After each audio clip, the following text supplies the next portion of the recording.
Good afternoon, everybody. Time for another BrickBucks update. Once again, my name is Jim, and this is where we talk about Lego investing and reselling. So today we're going to talk about the new Winnie the Pooh set. This set is scheduled to be released April 1st. I'm sure everybody knows that, and I'm also sure that everybody knows it's also available now for VIP members, which pretty much means you could get it right now. So right now we're on EW.com, Entertainment Weekly, and I just want to read this article. It says, kids, don't bother. Lego launches a sweet adults only Winnie the Pooh set. We're just going to read one paragraph. It says right here, according to Lego's official website, the Winnie the Pooh set is recommended for fans over the age of 18 and contains 1,265 pieces, including authentic details inside the Pooh home, including, and it goes on from there. So I want to talk about the over 18 age, and I also want to talk about the piece count. Here it is right here on Lego.com. I'm just going to cut to the chase. I like this set a lot. Now, I'm sure there's going to be some people that are going to come at me in the comments. I like this set a lot, but there's some other sets I like a little bit more, and we're going to talk about that. But before we do, I do want to talk about this one topic, and this honestly is something that I just don't like talking about. It's just boring and aggravating to me, and that's the piece count. But I'm going to bring it up because I was actually surprised to see how many people were talking about the piece count on this Winnie the Pooh set. There were a lot of people online that have talked about how they feel that this set is a little too expensive for a piece count of 1,265. So what I went ahead and did was I just went ahead and I grabbed 10 Lego sets that are currently on sale now that you could get at Lego Shop at Home. And they all retail for $99.99, and I have the piece counts next to them. Now, as you could see, of course, the lower you go, the more expensive the set is. So the lowest right here is a piece count of 775, and that's a Star Wars The Final Duel. I actually like this set a lot. I haven't talked about it, but it is, in my eyes, pretty expensive when it comes to the piece count.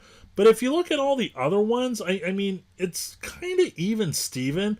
You know, when you get your gift with purchase, and I think on the first date you could have stacked and got 2 gifts with purchases. This set was nothing. I mean, I definitely think it's a good value. If you get a gift with purchase, that probably means you're going to get $20 or $30 on resale with a gift with purchase. So you're talking about $100 set that you could get for maybe around $80 to $70, which is not bad.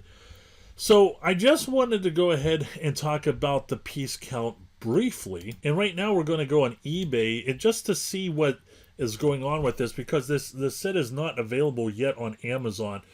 There was a person in the comments section under the Sesame Street video I did. He said that Lego.com had a 90-day exclusive deal where they just sold it on Lego Shop at Home and Lego Store for the Sesame Street. I'm guessing that's going to be the same thing with Winnie the Pooh, because this is a Lego idea set, so that does mean this should be available at many other retailers out there. But you can see this guy right here. I mean, he sold 40 of them already for, just under $160. I doubt he's getting the gift with purchase with every single one of them. But, this is already going for a premium. And I believe this is sold out right now. There probably will be more available on April 1st. I'm sure there will be, at least for a couple hours. And then whenever you go over to eBay and you see all of the sets that have sold, I mean, you do see a lot of sets that have sold, and it is above the recommended retail price, which is something you definitely want to see, right? So everything is looking good when it comes to the Winnie the Pooh set. Now, here's the thing. I like this set. I like it a lot. But I'm going to be honest. I definitely don't think that this is a set that is going to perform the best. when it comes to these types of sets. And we could just, and when I say these types of sets, I'm talking about sets that are kind of geared towards kids, even though Winnie the Pooh is not geared towards kids. And it says the same thing with the Sesame Street. But at the same time, I think Sesame Street comes off as educational. And I think a lot of people are going to see that and gravitate towards that first. Now, don't get me wrong. I know there's a huge mass following for Winnie the Pooh. And a good thing that Winnie the Pooh has that the Sesame Street doesn't have is, I believe, I could be wrong, I follow Pooh a little bit, not much, but Pooh has all of the vital characters in it when it comes to the minifigs. It's not necessarily the same way whenever it comes to Sesame Street. There are, quite a few figures. I believe Grover is not in the Sesame Street. I think the Count is not in Sesame Street. Thank God the Cookie Monster is in it. And, thank God they did not put Abby Cadabby in it, because that would have ruined it for me.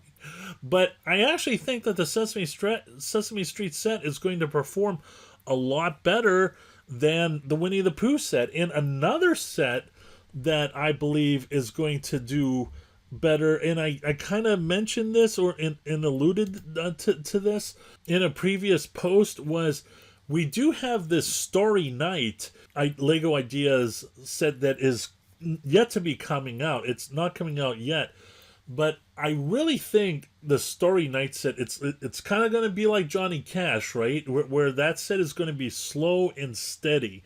And you're going to see, I believe we're going to have the same scenario when it comes to the architecture studios.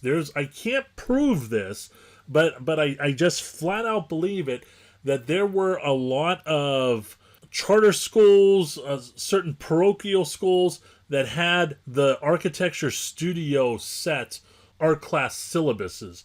I just believe that. And I've seen this in the past with other Lego sets. I don't see that happening to Winnie the Pooh. I really don't see that happening to Sesame Street, but I do see that happening with the Lego Ideas Starry Night. I'm curious to see what age they're going to put it under. I honestly think it's a little bit silly if they have Starry Night at 18 plus. I can kind of get where they're putting Sesame Street and Winnie the Pooh at 18 plus, but Starry Night, I would be very surprised. And I did pull up the most popular sets that are being sold on Amazon when it comes to building toy sets. And the reason why I did that is because if you go to the sales rank on the Lego Ideas Sesame Street, you could see that it has a sales rank of 420, which isn't too bad. And I would think that this set would be more popular because it's Sesame Street. I would think that this would be in the top 100. Normally, a Lego set being ranked at 420 is really good, but I was surprised to see it as high as it was when it's at 420. Now, I do want to show you other sets that are more popular than Sesame Street, which is interesting, right? I mean, there's some Mandalorian sets in here, which is kind of to be expected. Minecraft is always popular as well. There were a couple, just general Lego City sets that I see here that are more popular than Sesame Street, which is a little bit surprising to me. I don't know if that foretells something in the future, but I just wanted to make everybody aware of that, just in case that was something that they weren't thinking. Now, this is what I'm going to do, folks, and please don't come at me in the comment section. If you do, please make it constructive. In the past, when it comes to the Sesame Street set, I compared the performance of the Sesame Street set to the previous architecture retired set, Falling Water. And I had a few people that were in the comments that says you're comparing apples to oranges. I'm only comparing the return on investment. I understand there are different themes, and there might be two different types of people that might buy those, but I was only talking about the return on investment. When it comes to Winnie the Pooh, I see the same return on investment as I did on the Lego Scooby-Doo. Now, the one thing that Lego Scooby-Doo had going for it was that there was more collectability. And when I say collectability, Scooby-Doo theme had like 6 or 8 sets, right? Right now, Winnie the Pooh only has 1 set. So with that being said, that Winnie the Pooh doesn't have as much collectability as Scooby-Doo, I still see it doing just as well as Scooby-Doo does after it retired. And, of course, when we go to Camel, Camel, Camel, you can see, that is a pretty good and respectable chart. It was as high as $384. The lowest you could have got the Scooby-Doo Mystery Mansion for was $62. So that is, in my opinion, a very good return on investment. And I see it being the same way for the Winnie the Pooh set. That's it, folks. Hope you enjoyed the video. Please don't forget to like and hit that subscribe button. Once again, I'm Jim with BrickBucks.net. Always go out there and get it.